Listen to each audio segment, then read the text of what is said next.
Good morning, everybody. This is Laura Doherty from Functional Formularies. Thank you so much for joining us this morning. I'm really excited for this webinar, Challenging the Status Quo, Rethinking First-Line Nutrition for the Enterally Fed Cancer Patient. We are blessed to have Emily Beaver here as an oncology specialist giving this presentation. I cannot thank you enough, Emily, for your time and willingness to share your knowledge. Before we get started, just a few housekeeping rules for everybody. We will keep all attendees on mute throughout the presentation. If you have a question, please feel free to type it in the chat section, and we will get to as many questions as we can. This webinar has been approved for 1 CPE unit for dietitians through CVR. At the end of the day today, you should receive an email from us with your certificate of attendance and a full list of references and resources that Emily is going to discuss today. If you do not receive that email by the end of the day, please first check your spam or junk file, as sometimes that happens. And if you can't find it there, please give us an email and we will get you your certificate as quickly as possible. Without further ado, I want to talk about Emily's amazing accomplishments in her career. So she is a registered dietitian with over a decade of experience in the nutritional counseling world of cancer patients. She previously worked at the Dana-Farber Cancer Institute and the Leonard P. Zakim Center for Integrative Therapies and Healthy Living in Boston. Since moving to Central Pennsylvania in 2019, Emily has continued her cancer role at the WellSpan Cancer Institute.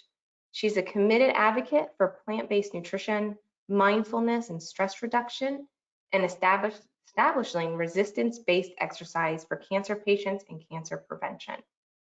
She's a mom to a beautiful, rambunctious 4-year-old and current Wayfinder life coach trainee. So she is a busy lady, and we are so excited to have her. So with that, I'll hand the reins over to you, Emily, and we'll get started. Thank you, Laura. I'm surprised you didn't pick up the opportunity for Busy Beaver. That would have been perfect. Come on, Laura. Next time. Next time, that's right. So I'm just so excited, and I really appreciate this opportunity to share some what I'm hoping will be kind of like some thought-provoking ways that we might improve practice. I mean, there might be people out there in their institutions that have already started changing the status quo. So kudos to you if you are in that cancer facility that has really started questioning the next level kind of first-line nutrition for your enterally fed cancer patients. But and thank you for being here, and I hope you can be part of the discussion at the end of our time together as well. But I do want to jump in here, and because I have a lot that I want to cover, and hopefully we'll have some time for questions at the end.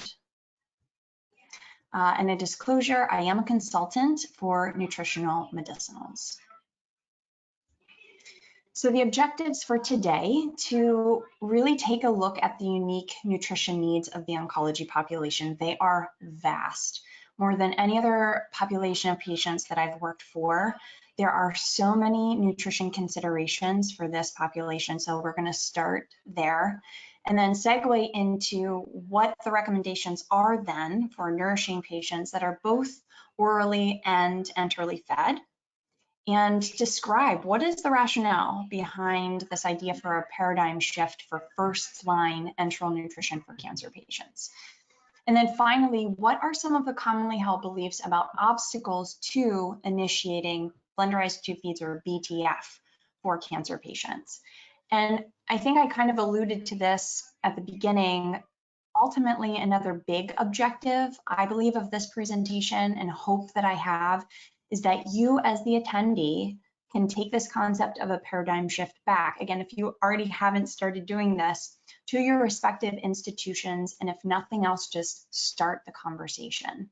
Having curiosity and open, thoughtful discussions on the tube feeding protocols that I feel sometimes have been grandfathered down over time without that periodic consideration for how can these be upgraded or updated.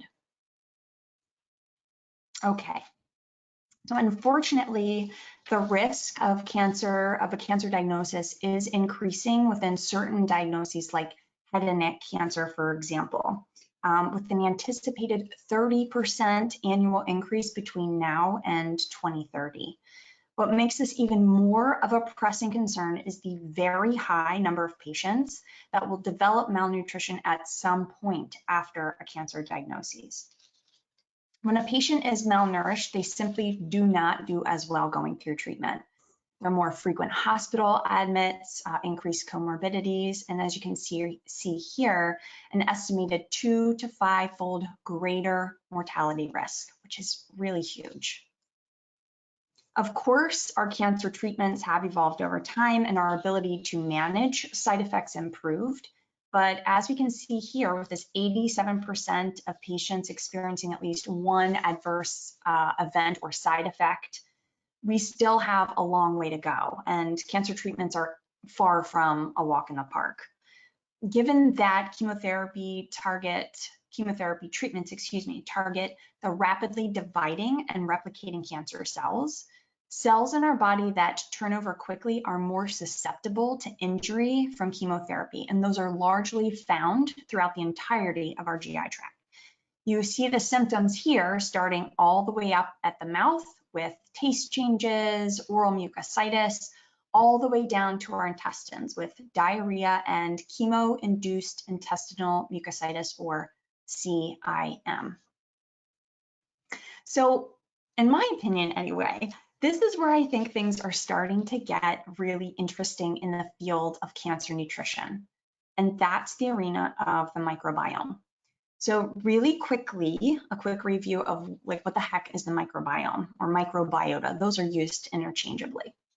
The microbiome is a ginormous ecosystem that includes primarily bacteria, but also fungi, viruses, and parasites. This ecosystem lives primarily in our intestines, which, let me remind you, if stretched out, covers roughly 130 square feet of surface area, which is, if I recall, bigger than most of my apartments when I lived in Boston. No big deal, I'm over it. So again, this is a huge, very active system in our body that helps with digestion and absorption of food, but also influences the integrity of our gut wall and what can and can't pass through that gut wall for circulation and to impact our immune system, which lies right on the other side. CIM can lead to, let me back up here. CIM can lead to disturbance of the microbiome, which makes sense. Motori et al. And his colleagues showed a decrease in beneficial microbes and increase in opportunistic pathogens with the initiation of combined chemotherapy regimens in esophageal patients.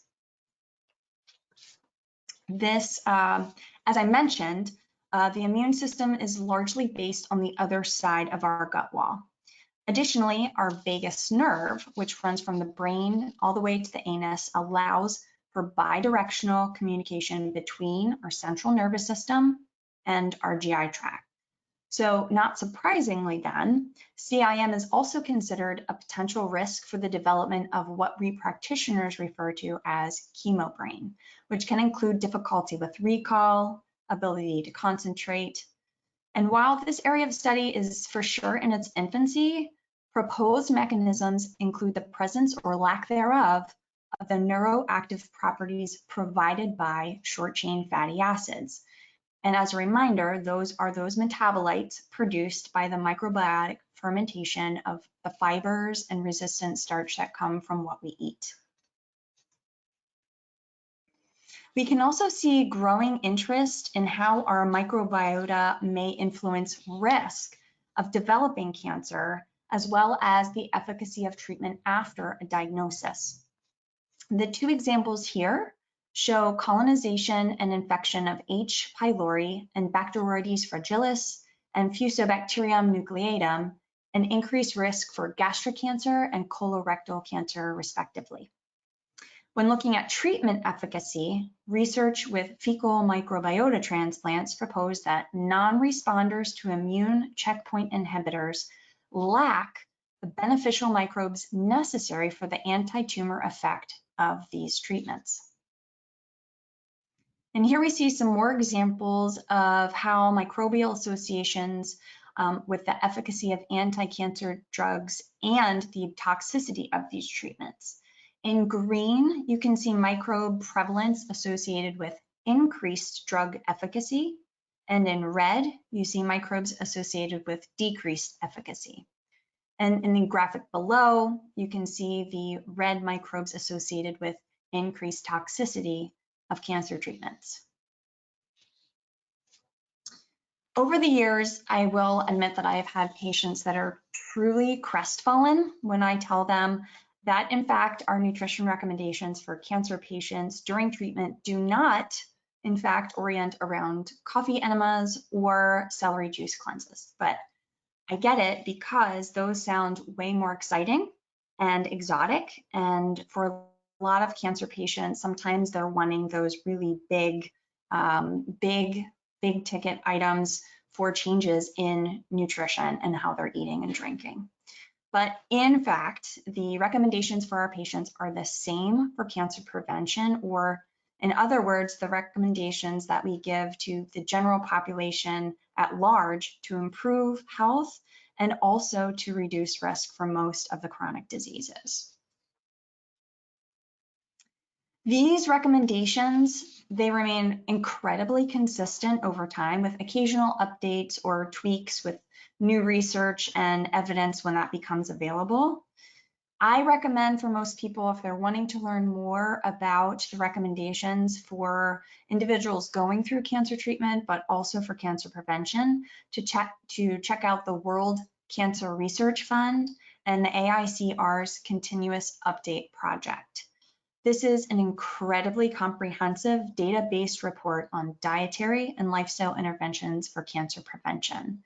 It's also really nice if you're wanting to figure out some of the evidence specifically for certain types of cancer for both prevention, risk reduction, and what lifestyle and foods and beverages might increase risk. So it's a really nice user-friendly database for both practitioners and also, I believe, to send your patients if they're wanting some good evidence-based recommendations. I'm really not going to spend too much time here other than to highlight those big ticket items, which again might not be as flashy, but they're kind of tried and true and have lasted the test of time here. First of all, whole foods. This means instead of ultra-processed refined foods, consuming foods that have minimal processing and are free of added sugars, fats, preservatives, etc.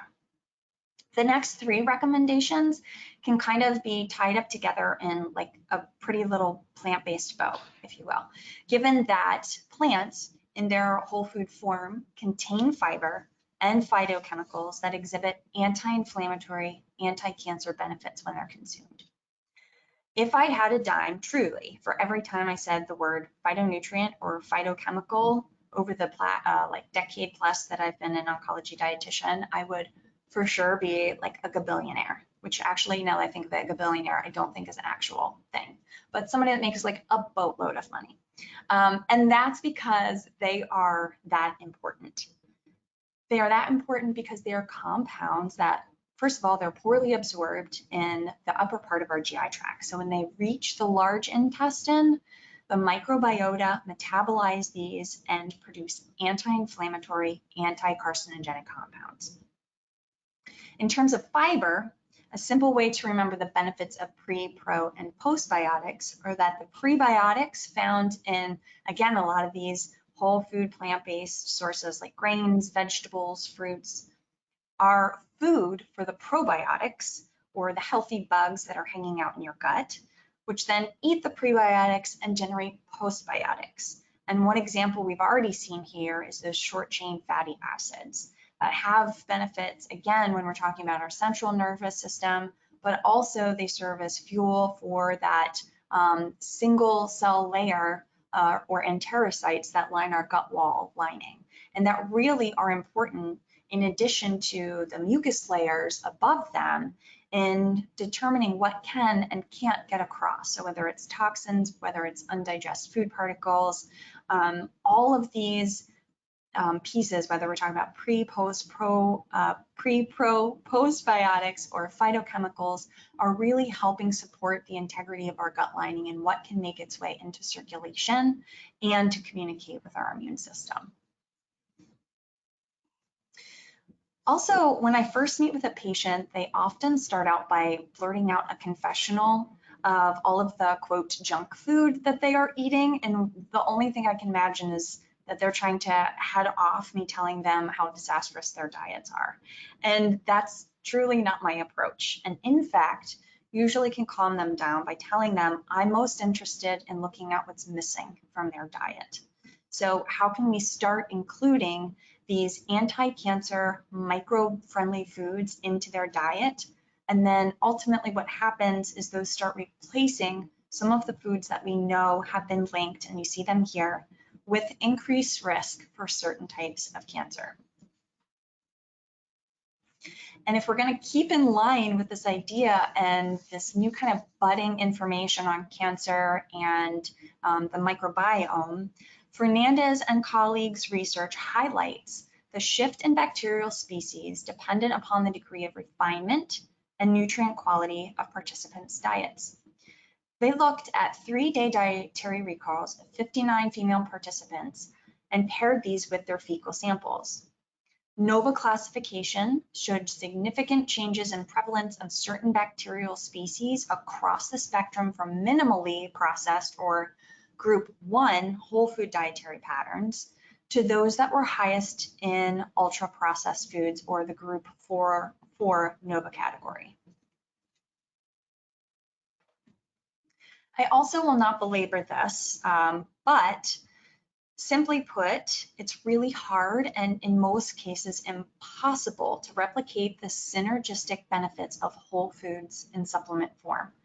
Supplements or processed food products should really be considered once consuming whole food nutrition is deemed as being undoable. Because of the increased metabolic demands of cancer itself and the higher energy needs associated with cancer treatments, you see an increase in both calorie and protein recommendations for cancer patients. To bridge this gap between their usual intake and the increased needs, we encourage healthy fats and whole food sources of protein, including plant-based sources.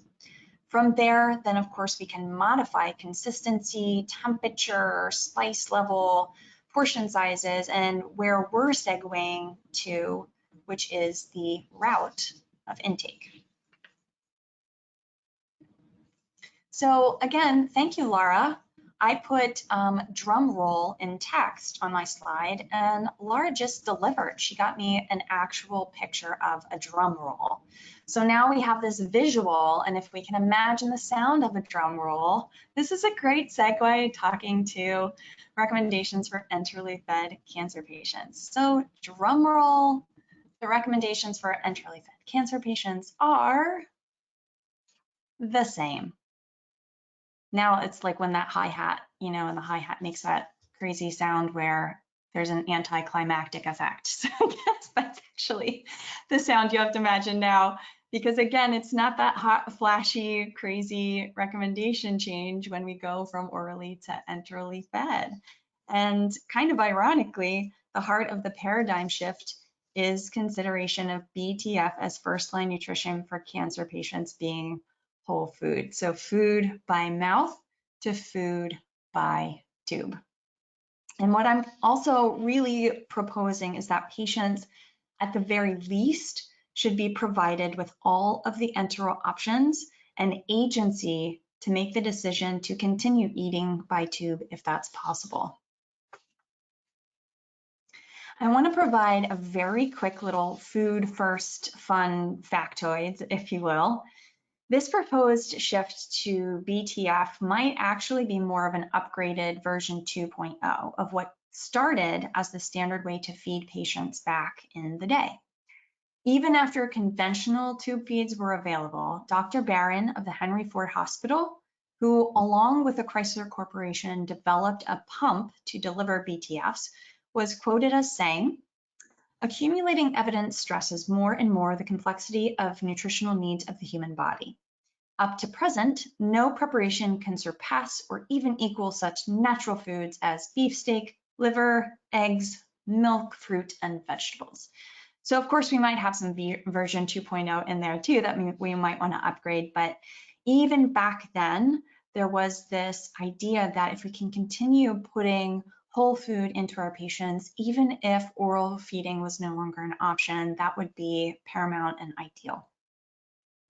Transition to commercial formula really only took in the 60s and 70s due to the increased in-hospital demands of making large-scale BTF and the increasing emphasis on antiseptic hospital procedures. Given that at baseline, and this is a really important point that I want to emphasize, at baseline, our cancer patients are at a really high risk for adverse events and side effects of cancer and cancer treatments. Because of that, it really behooves us to find nutrition that is the least likely to either initiate issues or to exacerbate side effects that they're already experiencing because of their diagnosis or treatment. Unfortunately, commercial formulas are oftentimes the culprit of a lot of side effects. So these polymeric commercial formulas can sometimes lengthen time to goal nutrition or prevent patients from their ability to reach nutrition and weight repletion goals. BTF, on the other hand, as we'll see in a few slides, is often capable of alleviating these symptoms and helping patients achieve goal weight. So let's talk about some of the reasons that many of our cancer patients do initiate on commercial formula. In part, and rightfully so, physicians and enteral nutrition prescribers abide by the do no harm principle that is baked into absolutely every healthcare professional early on in training. However, despite evidence to support some of the primary concerns providers have, that lack of knowledge and experience with BTFs can hamstring the evolution into better practice. So I want to take a look at some of the research to see BTF in action and challenge some of these concerns and beliefs. Spurlock and colleagues, of whom include Teresa Johnson, who I feel is one of the BTF research gurus, undertook an open label prospective pilot study looking at the use of BTF in head and neck cancer patients. This was a small pilot study with 16 patients completing the study. The patients were undergoing the standard 7 weeks of concurrent chemoradiation, and in the first 2 weeks, patients consumed commercial formula only. After that 2-week period, they were instructed to replace 50% of their commercial formula intake with commercially prepared BTF. Throughout the course of this study, all patients received regular follow-up from a registered dietitian. Outcome measures included quality of life, ability to reach goal nutrition, GI symptoms, and changes in weight, BMI, and fat-free mass. Pretty dramatic shifts happened in terms of symptom improvement with replacement of commercial formula with BTF. Not only does this highlight the obvious benefit in terms of symptoms, but it also reminds me of the concern for expense with BTF.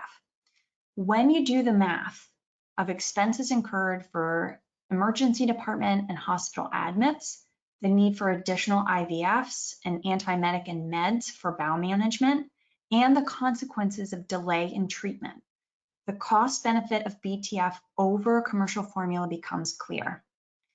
Additionally, coverage of commercial BTF has improved significantly since their inception and often remove the cost concern for patients.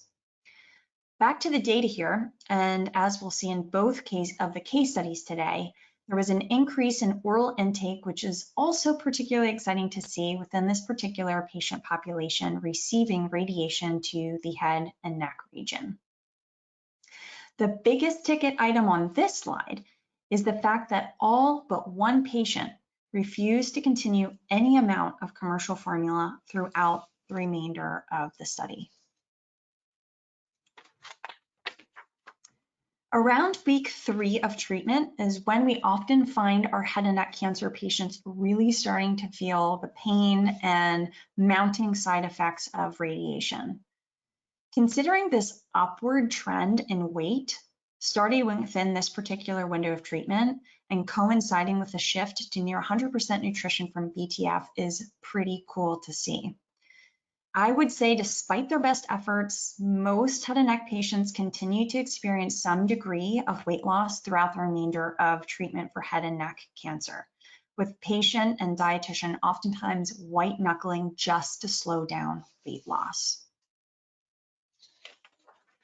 Again, this was a small study with 16 patients completing the study, and you can see listed here the reasons for non-completion for the remainder of the patients. The top reasons, also important to point out, did not coincide with some of the big reasons that a lot of providers are shy with initiating blenderized tube feeds. Added stress and overwhelm with BTF were not factors for the vast majority of patients, and despite clogged tubes occurring on occasion throughout the course of this study, manual manipulation of the tube alone quickly resolved the issue. Another commonly held belief is that BTF will not provide adequate nutrition. Now, more than ever before, there are a ton of resources for both dietitians to educate themselves and for patients and caregivers to easily access. These include the BTF recipe calculator created by Robin Cook, as well as video education modules available online, which I think are really cool for people that are visual learners and want to see how it actually is done. They can do modules online and follow along in their own kitchens if they want to do home BTF. Commercially prepared BTF are an option for those who don't want to go and do BTF in their own home. Ultimately, whatever pathway a patient takes, whether it's partial, supplemental BTF, home prepared, or commercial BTF, it's imperative for there to be dietitian oversight. In a previous study conducted with oncology patients, patients on BTF did not have oversight and were blending tube feeds of unknown ingredients and nutrient content, which ultimately did not support weight stability or weight repletion. So dietitian oversight, whether someone is on a commercial formula, a commercial BTF, or home BTF, it's important for dietitians to be involved. For a very long time, and honestly, still to this day, once in a while, I will have a patient that's told by a well-intentioned provider to avoid raw veg, raw fruit while going through treatment. Even for patients experiencing neutropenia, however, there has been no evidence to suggest that consuming these foods poses any significant risk. Ultimately, recommendations for patients are to practice safe food handling while undergoing treatment. And this includes ensuring proper storage of BTF, keeping opened and unused BTF in the refrigerator for a max of 24 hours, and keeping to a max hang time of 2 hours for homemade BTF. For commercial BTF, this hang time is dependent on the manufacturer and brand, and usually ranges somewhere between 8 to 12 hours.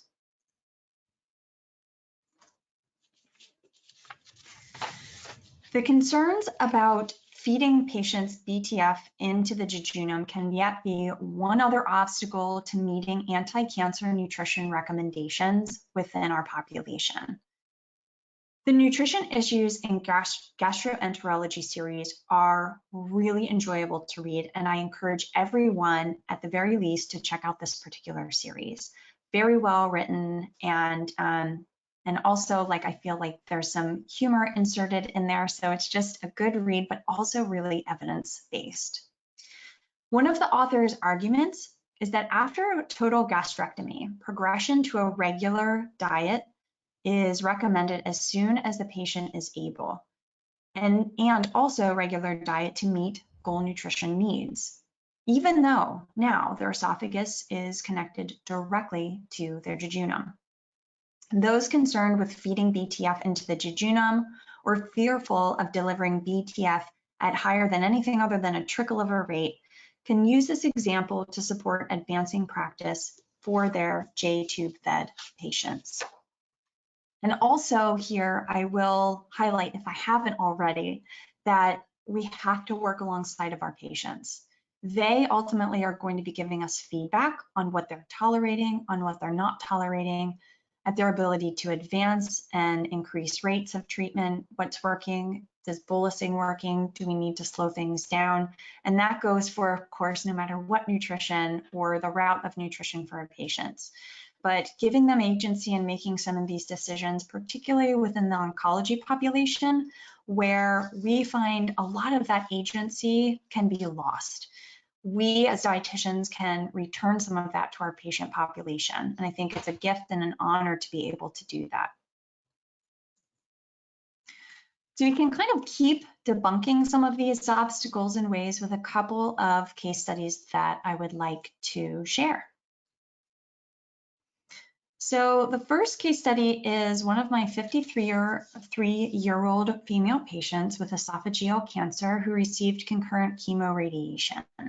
She was an absolute rock star. She came in really being clever about how, even though she was doing a vegetarian diet, she was adding extra calories, extra protein, modifying so that she was able to tolerate the texture, consistency, spice levels. So she was really open and eager to see how she could continue doing that and continue eating by mouth as long as possible. But ultimately, by the time she came in, she had already lost quite a bit of weight, you can see here, and eventually a J-tube was placed. She was started in-house on tube feedings with a commercial formula 1.2 kcals per mil. And her goal was to reach 52 milliliters per hour. She was never able, unfortunately, to reach her goal rate, as every time she attempted to advance at home, she had this abdominal pain, which she would describe to me as kind of gas pain, abdominal pain, and then she would have diarrhea that was kind of on and off. And I'm not sure if that also had to do with when she would play and see if she could get up to her goal rate, that her bowels responded that way. But ultimately, the abdominal pain that she was experiencing prevented her from increasing her rate and reaching her goal. So I decided to give her a sample of a commercial BTF vegetarian formula, and she took it home and tried it that evening. And when I called for follow-up the next day, she said that after she initiated that, her abdominal pain had almost completely resolved. She then asked for more, and so we actually switched her formula for commercial blenderized tube feeds, and she increased it 2 pouches, and honestly, her symptoms improved enough that, as I mentioned before, sometimes these blenderized tube feeds are able to help people continue to consume more by mouth. So she was a rock star in the beginning, and she continued with that and was able to actually eat enough that without much of a delay, she was able to start weaning her enteral nutrition and eventually wean off and return to full PO. My second case study is of a 69-year-old gentleman with GE junction cancer who initiated a pretty intense treatment with FOLFIRINOX chemotherapy. He, I guess, given the diagnosis that he had, it's not terribly surprising to see some of the symptoms that he had upon presentation with reduced PO intake, early satiety, nausea, and vomiting. He had, that should be severe malnutrition, and he progressed even after our first initial consult. Before we could get him in, he continued to lose weight. So we did get him in for a J-tube. He was admitted for placement and initiation of feeds, given that he was at risk for refeeding syndrome. He was started on a commercial formula, 1.5 cal per mil, with an eventual goal rate of 60 mils per hour. He had a lot of GI complaints, and initially we were trying to manage these given his diagnosis, trying to figure out what was the diagnosis and the symptoms of his disease versus what potentially was being exacerbated or caused by the formula. So I'm not always quick to change and go to blenderized tube feeds because, again, we don't want to monkey with too many things and potentially make things more confusing for a patient if they're trying to get at the source of their issue. But with this patient, I also gave them a trial of a commercial blenderized tube feed. And you will see kind of the progression. We transitioned him slowly, gradually again, because I wasn't totally sure what the source was for this patient, but knew this was worth giving it a try. He did transition to the BTF and his abdominal pain improved. And the retching, which initially when I saw him at chairside with complaints of nausea, and he said nausea and vomiting, I was very concerned because he said he was getting sick on his tube feeds. So I'm like, oh my God, he has the J tube. This is not good. And he clarified that he was not vomiting up his tube feeds, his formula. It was more that he was having retching. And we see with data looking at blenderized tube feeds and the pediatric population, they oftentimes find improvement in retching symptoms once they switch from commercial formula to BTF. So the same happened for him. Once he transitioned, his retching improved, and just like the previous patient, he was actually able to transition over to increased PO intake and eventually wean off.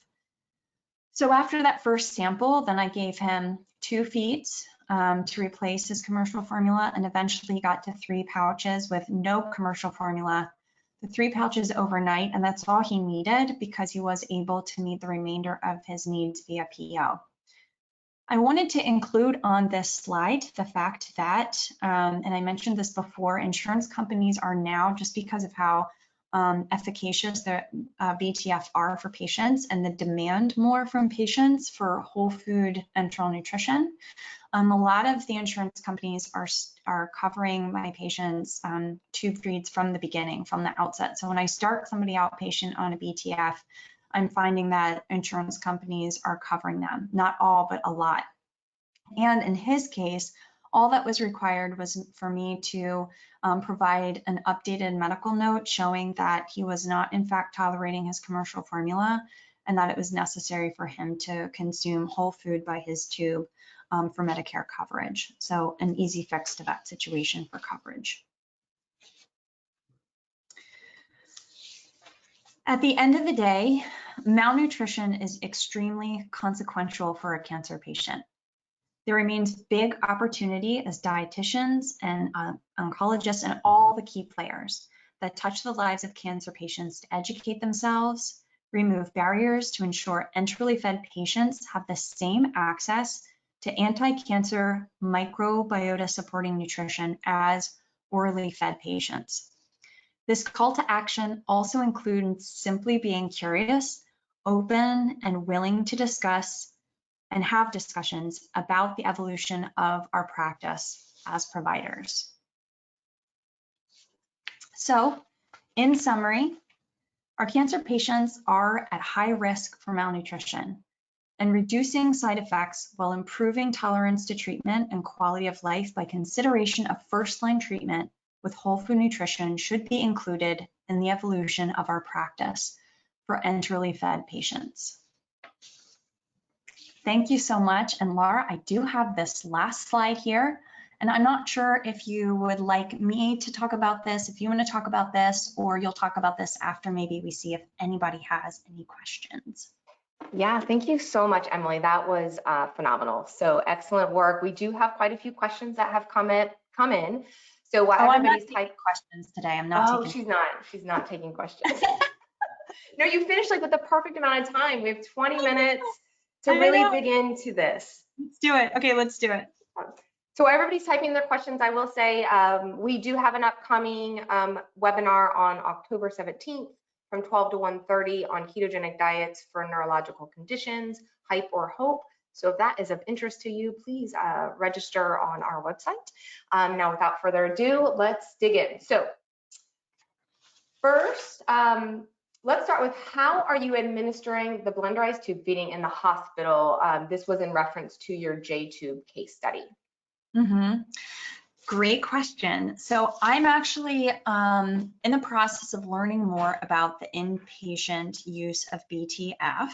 And I am really lucky to have people within my dietitian team that are sharing kind of their methodology with what they have to do to get BTF in the inpatient arena. So currently, when I'm working with patients, to be clear, I'm working with patients in the outpatient setting. So a lot of times, patients currently are being started on commercial formula, not BTF, in-house. So those patients were started in-house J-tube feeds because of their need to be monitored with initiation of nutrition. So I have not started those patients. I have not started patients in hospital. If they are patients that I start and I am transitioning them outside on my own, oftentimes I do a small amount. I will educate them on just doing a small amount of the commercial blenderized tube feed. That's what a lot of my patients at this point are opting for convenience purposes. And for kind of bandwidth, some of my patients are going at it alone, and so it's easy for them to transition from the cartons to the pouches. So if I can support them in doing that, that's what I do. And so when I am transitioning somebody, we start with just a small amount.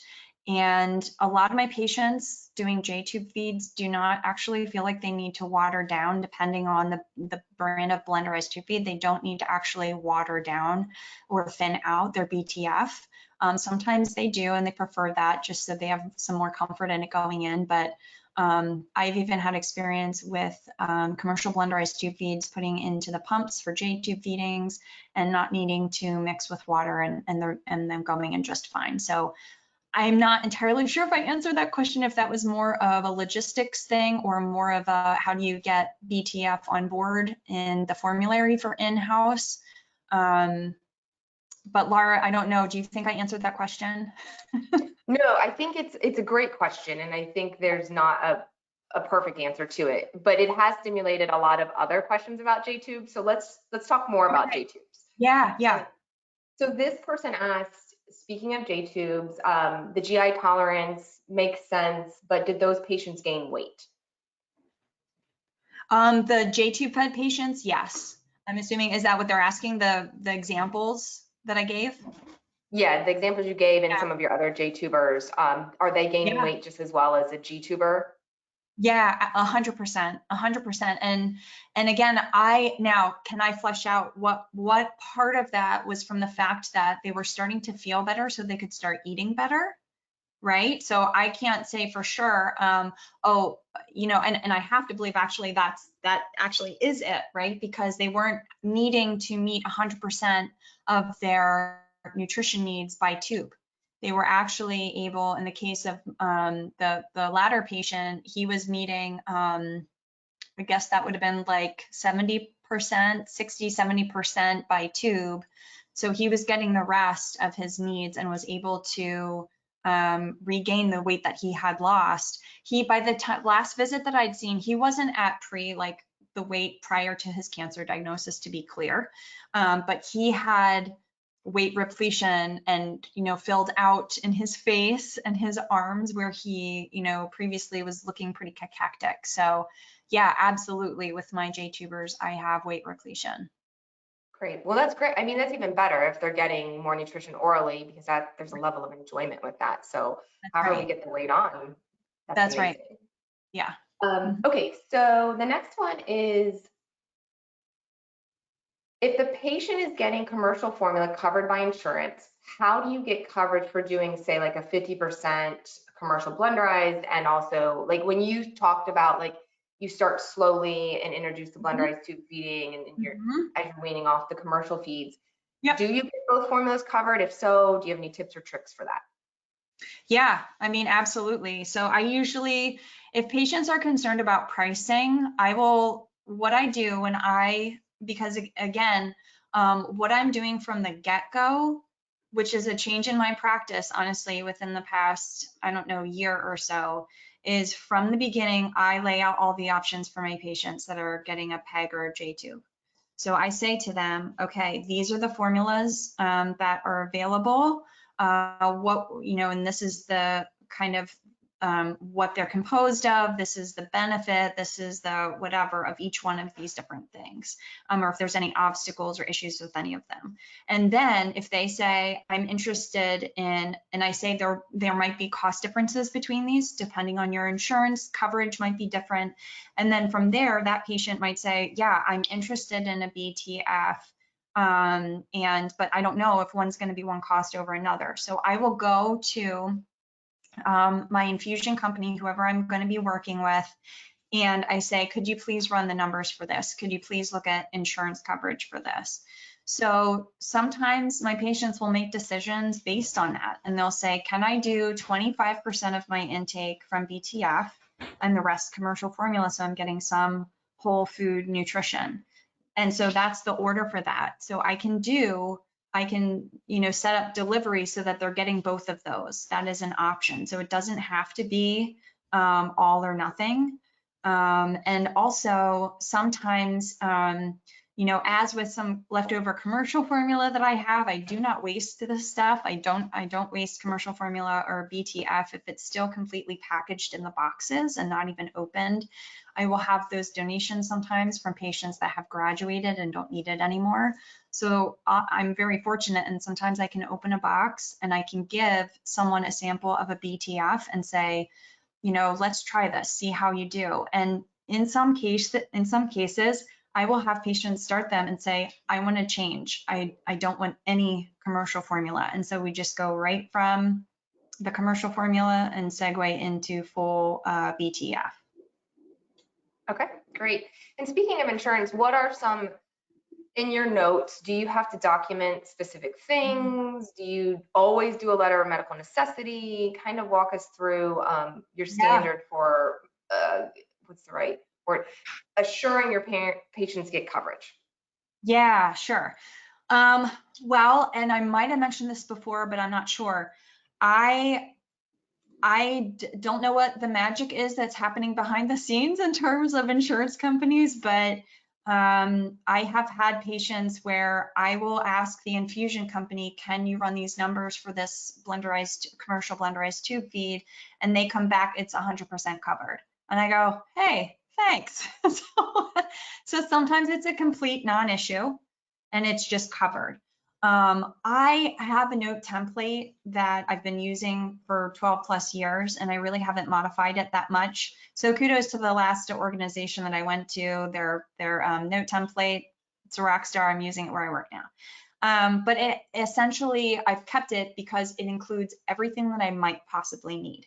It will include their malnutrition diagnosis. I include what's going on, weight loss, change in weight, obstacles. I'll be writing in my note, like what exactly was happening with them, whether it's diarrhea, whether it's, but in that instance, with the one example that I gave, it was just a matter of printing out my last note with that patient. And the note was, you saw that long laundry list. He was having diarrhea, he was having retching, he was having nausea. I think at that point, he was still having early satiety. I don't remember that part, but that was already in my note. So for Medicare, for that patient, again, what I'm finding is the other thing is this is regional. I think in terms of insurance coverage, in terms of Medicare, like depending on where you are in the country too, they might have different kind of local rules in terms of what you need to provide and what you might need to show. So that's something else is you kind of have to find out in your area what the modus operandum are for insurance companies and coverage. But I feel like once you do that for a handful of patients in your area and in your community, you kind of get the feel for what the standard operating procedure is going to be, at least for right now. Great. No, that's great advice. I also think that you can also figure out like which DMEs or infusion companies are, maybe more apt to getting the coverage in your particular population and that sort of thing too. So Yeah, it's definitely trial and error though. And can I add something else, Laura? Yeah. The other thing, and sorry, I can't see your picture, so you could be nodding and being like, yes, absolutely, and I can't see you, so sorry. You're fine, you're fine. I'm nodding Okay. and saying, yes, Anyway, say it all. okay, so the other thing that I was gonna say is when I worked with a BTF company at one point, we did not have commercial BTF on formulary in the infusion company that I was working with. And honestly, and this is why I'm an advocate, whether it's in this arena, any arena in life, is like have conversations. Because I said, I said to this territory manager, I said, I don't think we have your BTF. Like, how would I even get, like, what does that look like? Again, I don't know. So I'm asking and I'm having the conversation. And it was a matter of, that territory manager reaching out, I provided a name for our infusion or a pharmacy, for our pharmacy director. And the next thing I know, I get this email back just a couple days later saying, okay, now it's on formulary for you guys, and so if you want to prescribe it, they have it. And like, oh my gosh.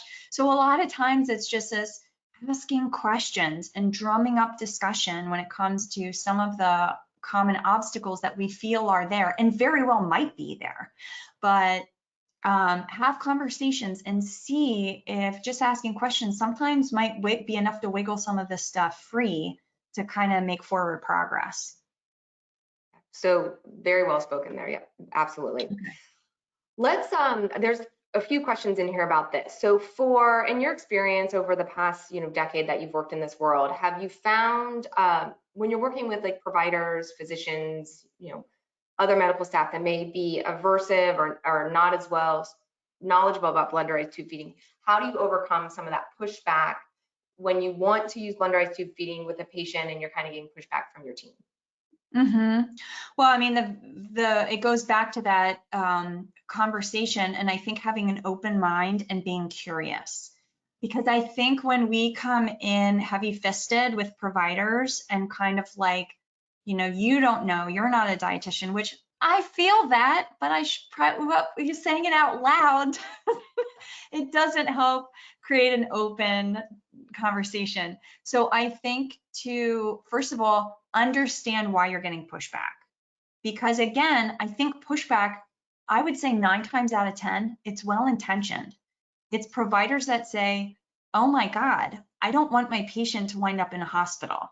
I don't want my patient to wind up really feeling crummy or having more obstacles, and you're wanting them to put food in their tube. Like, slow down, pump the brakes. Also, remember where blenderized tube feeding came from and how it's kind of evolved.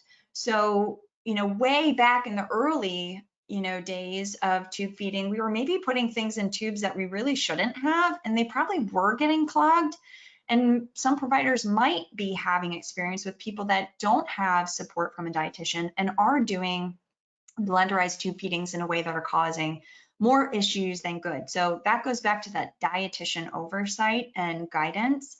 But I think number one, we have to understand what the concern is that the provider's having. And if we don't have that open, generous, curious conversation with a provider and instead come in like, you don't know what you're talking about, those are unfounded concerns you're having, it just stops a conversation and it doesn't move the needle forward. So I think in the past, when I've had pushback with a lot of different things, with the neutropenic diet, there's a long list of things when I've had to say, this patient really wants an apple, and I feel like that's, okay. I've had to figure out how to say that in a way that is kind of received and moves the needle in making change and mindset changes for providers. So the other thing I will say is, have people see the stuff live if you have the ability. I just recently actually got from Oli, I got a pump so that I have one, my own personal pump, so that if I have providers or if I'm going to do some continuing education with my nurses have mentioned to me before, hey, we don't know anything about pumps. Like, what do we do with this? So I'm going to get some blenderized tube feeding, which I have, and I'm going to show them what it looks like for BTF to go in a pump and to feed somebody that's requiring a pump. So allowing the opportunity too, if providers have the bandwidth, give them the opportunity to see it and see what it's like.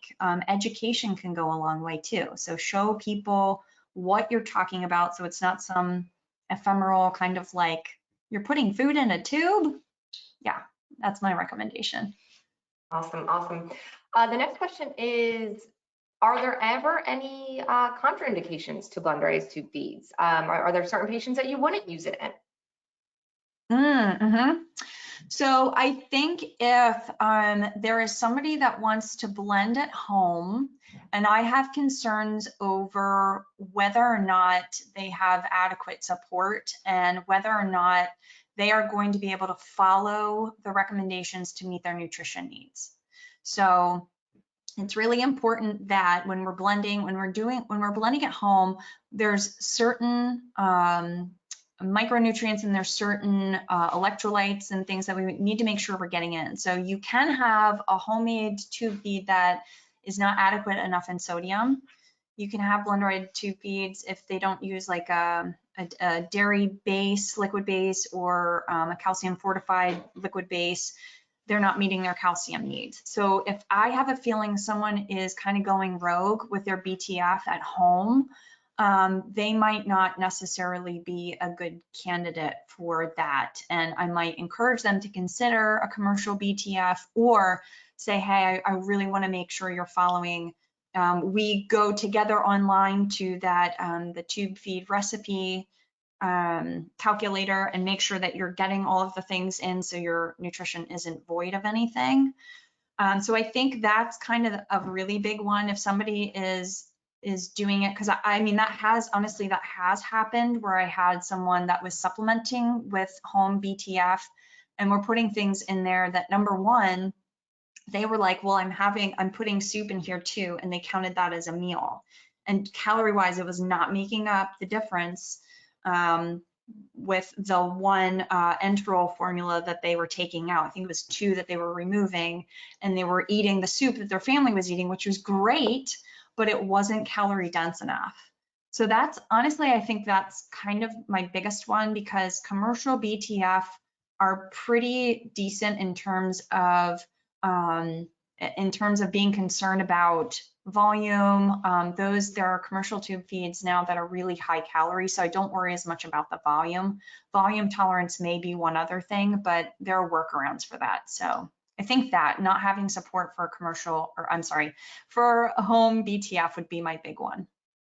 Okay. And also maybe I would say if you have hygiene issues, if you have concerns that somebody is not going to do safe storage, doesn't have the ability to, you want to make sure your blender, you're able to really clean out your blender between. I mean, if I look at the blender that I have, I wouldn't be making anybody something they're putting in there too. That thing needs some kind of deep cleaning. That's all I'm saying. But so we need to make sure that this is a hygienic process that's going on when they're making their food. Got it, got it. Speaking of homemade blenderized tube feedings, do you have a preferred base? You talked about a calcium fortified or a calcium rich base. Do you prefer with your patients to use an animal base, cows, or are you more of a nut based product or legume, or how do you view that? Yeah, no, I think that's for sure going to be patient driven. My preference is just that it's calorie based.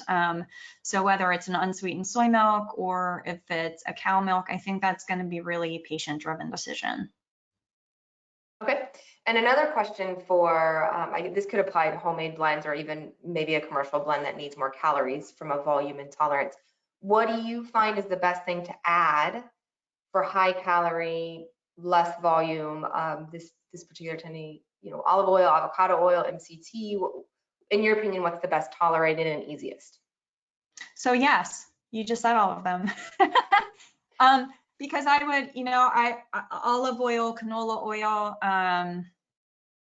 cod liver oil, but then we're getting a little fishy. So I think that those oils are really good.